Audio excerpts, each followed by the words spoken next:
Assalamu alaikum hurmatly Rossiya Federatsiyasının paytagı Moskva şäherinde gezip gören oglan gaýlarymyz.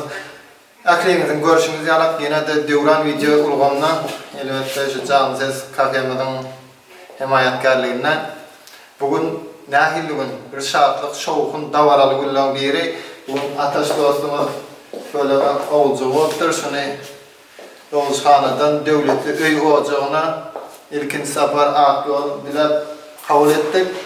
Allah can ataşan şunu yalap oğluydan köp bolun, geldiğine ýaşymyzda bolun. Allah can şulan ýene toýlaryna sebäp bilen gatnaşyp oturmak bize de meser ettin.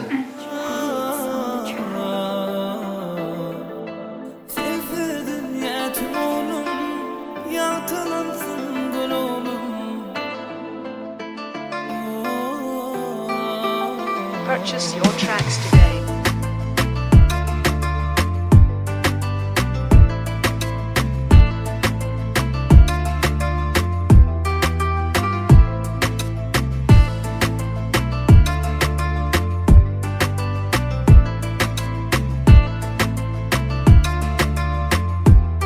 ilkinji.com Your tracks today.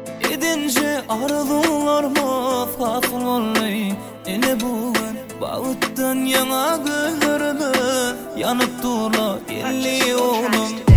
Edince arzularma fasılly ene bugün bağıttan yana gözlerime yanıp durla elli oğlum. Bağıttan gel oğlum yüreği saca gül oğlum. Sensiz dünya tüm oğlum yaltalansın gül oğlum. Bağıt bana gel oğlum gül saca gül oğlum.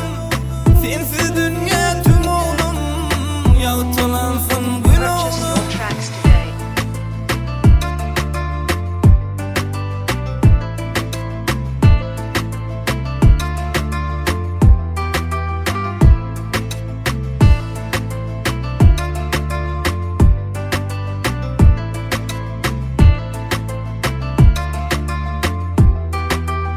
Purchase your tracks today. Can oğlum, damarda gan oğlum, öýmüze gel, bolayymyzda han oğlum. Bizim durmuşymyzda şatlyga gar oğlum, geleriňe garaşýas, gözlerimiz dar oğlum. Ejeňe kakaňa wepaly bol oğlum diňe, geleňde buşlar, degeni diýlere. Boş ýigit bol, bol edilmeýän ýaly, öýmüziň her şewi, arkamda dağ ýaly. Gamly günüň bolmasyn şatynda toýly bol, istat unutulma, bar zatda şogly bol. Janymda neý görüp saňa oglum janymda, güllerem açylýa, mähirli ýüzüň gülenni. Kakam janyp çyksaň, işten gelemde başga näme isläýin men, bu dünýeden ýene-de. Bağıt bana gel oğlum